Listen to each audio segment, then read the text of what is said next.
C'est un plaisir de vous retrouver pour ce nouveau rendez-vous de l'économie sur SICA. Mesdames, Messieurs, bienvenue à tous. Voici tout de suite le sommaire.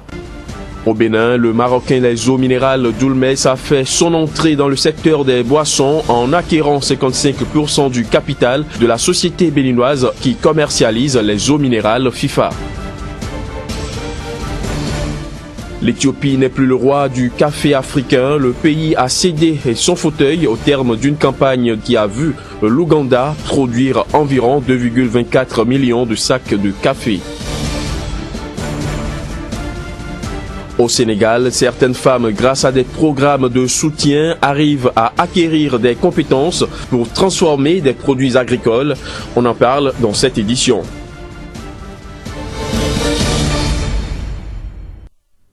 Une fois n'est pas coutume, nous démarrons ce journal de l'économie par l'actualité économique sur le continent africain en bref. Un tour d'horizon qui nous amène de la République démocratique du Congo en Ouganda, en passant par le Mali et le Sénégal. C'est une compilation de Génial Afouda. La RDC a revu à la baisse ses prévisions de croissance pour 2015 à 8,4% contre une prévision antérieure de 9,2%. Cette situation serait due à la chute du prix du cuivre sur le marché international. Bien qu'elle soit extrêmement riche en ressources naturelles, la RDC figure en avant-dernière position au classement de l'indice du développement humain établi par l'ONU. 33 milliards de francs CFA, c'est le montant mobilisé par l'État malien sur le marché ouest africain des capitaux lors de sa troisième tranche d'émission des obligations assimilables du Trésor pour le compte de l'année 2015. L'opération a été souscrite à hauteur de 238,8% par 36 participants ayant effectué 53 soumissions pour un montant total enregistré de 71,6 milliards de francs CFA. Le Mali a prévu cette année mobiliser 275 milliards de francs CFA en obligations du Trésor. De nouvelles émissions d'obligations ou de bons du Trésor sont prévues avant le 31 décembre prochain. L'Éthiopie n'est plus le roi du café africain. En effet, le second pays le plus peuplé du continent a cédé sa couronne à l'Ouganda au terme d'une campagne 2014-2015 qui a vu ce dernier produire environ 2,24 millions de sacs de café. Et d'après des analystes, le règne de Kampala ne sera pas de courte durée puisque le pays vient de bénéficier d'une subvention de l'Agence américaine pour le développement international s'élevant à $850 000. Ce financement s'étalera sur 2 ans et profitera à 20 000 agriculteurs ougandais. Le Sénégal atteindra un taux d'électrification rurale de 60% d'ici 2017. Et cet objectif, le pays compte l'atteindre grâce à la mise en œuvre de nombreux projets énergétiques dirigés vers ces localités. Au nombre de ces projets, la phase 2 du projet End, d'un coût global de 27,5 millions de dollars, la seconde phase du projet permettra l'électrification de 216 villages, abritant plus de 17 000 ménages. Un autre projet de développement de l'accès à un service électrique durable permettra en outre d'électrifier 50 000 personnes vivant dans 70 villages de la région du Matam et du département de Bakel. Le Sénégal, il faut le préciser, est passé d'un taux d'électrification de 5% en 1999 à 29% en 2014. Dans un contexte où le manque d'industrie de transformation fait qu'une quantité importante des produits agricoles ne bénéficie pas de valeur ajoutée, certaines femmes au Sénégal, grâce à des programmes de soutien, arrivent à acquérir des compétences pour transformer des produits agricoles locaux comme lait et céréales. C'est le cas de ces femmes d'une localité sénégalaise que Tchèque Berthier, notre correspondant à Dakar, nous amène découvrir. Ces femmes au Sénégal, comme d'autres sur les continents, s'activent dans des domaines d'activité précis. En association très souvent, ces groupements de femmes voient le jour avec des initiatives de soutien. Ici, dans ces villages au Sénégal, ces femmes excellent dans la transformation des céréales. Et ce, grâce au RADES, les réseaux des acteurs aux initiatives de développement économique, social et solidaire. En 2014, elle nous avait sollicité pour des formations pour les groupements de femmes. On a démarré avec 5 groupements. Maintenant, nous en sommes à 13 groupements. On a fait les formations dans divers domaines, tels que la pâtisserie. Il y a des femmes qui avaient fait la transformation de fruits et légumes. Il y a des femmes qui ont fait la transformation de céréales locales. Et il y a un groupement qui a fait aussi la fabrique de savon et la teinture. Avec des mortiers, ces femmes pilent des céréales avec un air de satisfaction. Cette phase est le début de leur processus de transformation dont elles ont acquis la technique grâce à la série de formations reçues du RADES. Elles considèrent aujourd'hui leur activité comme facteur de cohésion et moyen de s'employer. Cette association nous a permis de subvenir à nos propres besoins. Parce qu'au début, on était là sans activité. Mais avec l'arrivée de CO2, de Mme Kaba, on est en train de faire des activités. En ce qui concerne les femmes de Castor, vraiment nous sommes toutes ravis. Parce que l'arrivée de Mme Kaba nous a bien permis de travailler en communauté, de subvenir à nos besoins.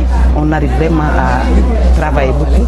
Mil, sorgho, haricots et maïs et autres, aucune variété de céréales ne résiste désormais à la transformation pour elles. Le manque de financement, d'emballage, des locaux, des moyens techniques modernes, de commercialisation, bref, les difficultés, elles sont nombreuses pour ces femmes. Au-delà des céréales, la transformation des fruits en jus est également un de leurs domaines de compétences. Au Bénin, le Marocain Les Eaux Minérales Djoulmes a fait son entrée dans le secteur des boissons. La filiale du holding Olmacom a acquis 55% du capital d'Eau Technologie Environnement ETE, une société béninoise qui commercialise les eaux minérales FIFA de Sainte-Luce. Lors de l'opération finalisée le 17 août dernier, la filiale marocaine a repris la participation entière du fonds Cori Croissance, soit 45,7% géré par le capital investisseur ouest-africain Cori Management et 9,3% auprès de Christian Modjanani, fondateur et directeur général de la société EETE. Et c'est justement de cela qui sera question avec notre invité du jour que nous retrouvons juste après ceci.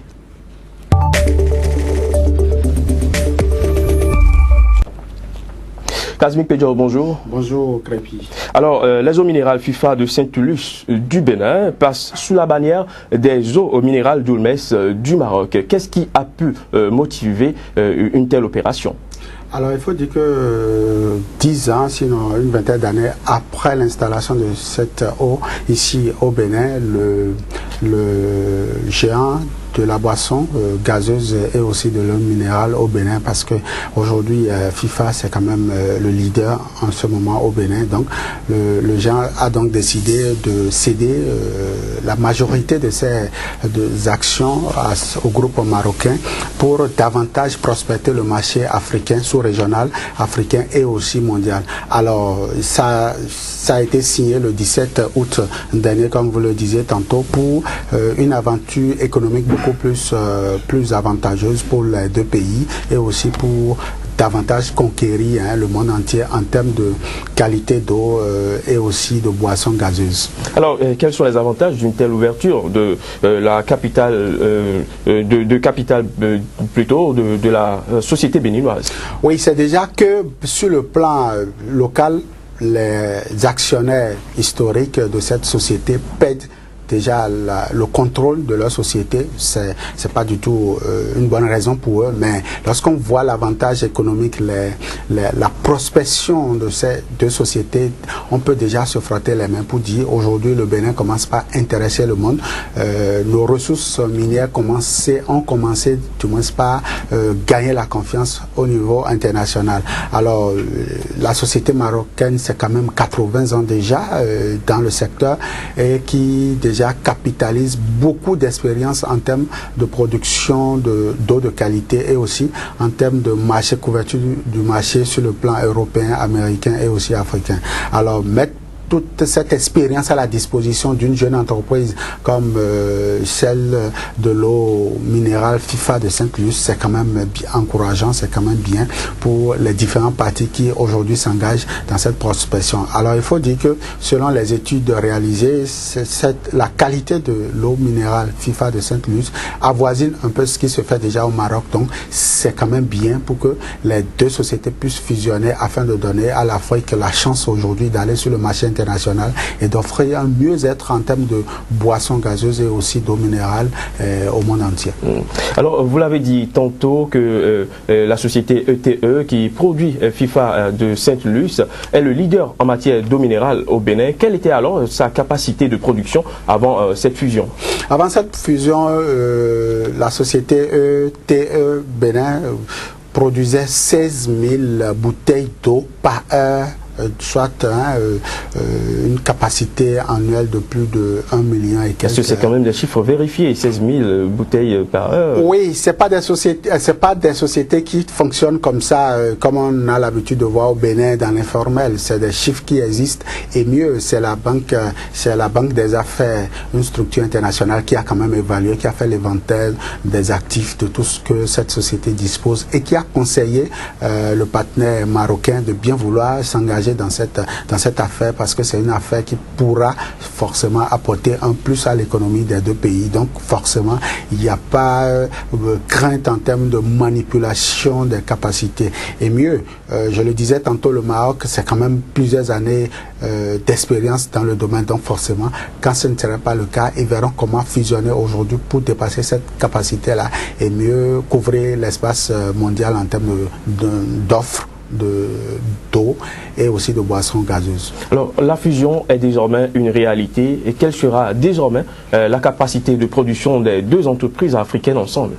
Oui, déjà les deux sociétés là ambitionnent déjà aller sur le marché nigérian et lorsqu'on parle du marché nigérian, c'est déjà 177 millions, je crois bien, de population en ce qui concerne les derniers recensements dans ce pays-là. Donc vous voyez, c'est quand même énorme et c'est aussi le Burkina Faso, c'est le Togo, c'est le Niger et c'est aussi les pays européens qui désormais verront sur leur table, dans les rayons, la marque FIFA de Sainte-Luce et aussi les mots.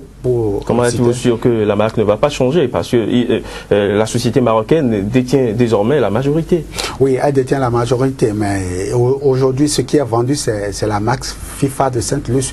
Certes, il peut y avoir des changements de marque, tout ça, mais forcément, ils vont garder quand même un label. Le label FIFA serait maintenu pour quand même prospérer parce que le nom a un symbole au niveau du continent. C'est déjà connu, donc il ne serait pas facile pour eux de changer de sitôt la marque. Donc, je crois savoir, selon les thèmes de l'accord, qui vont maintenir les acquis historiques de cette collaboration-là. Donc je crois qu'aujourd'hui, les deux sociétés, pour les deux pays, franchement, c'est une bonne collaboration et c'est ce que d'ailleurs le chef de l'État actuel au Bénin souhaite pour les entreprises, ce partenariat naissant entre les investisseurs venus d'ailleurs et les investisseurs d'ici. Donc je crois que le Bénin commence par intéresser le monde et on aurait bien voulu que ça puisse s'élargir dans d'autres secteurs d'activité, pourquoi pas dans l'agroalimentaire, pourquoi pas dans l'agro-industrie et tout ça. Et puis bon, voilà quoi, le Bénin pourra mieux se porter.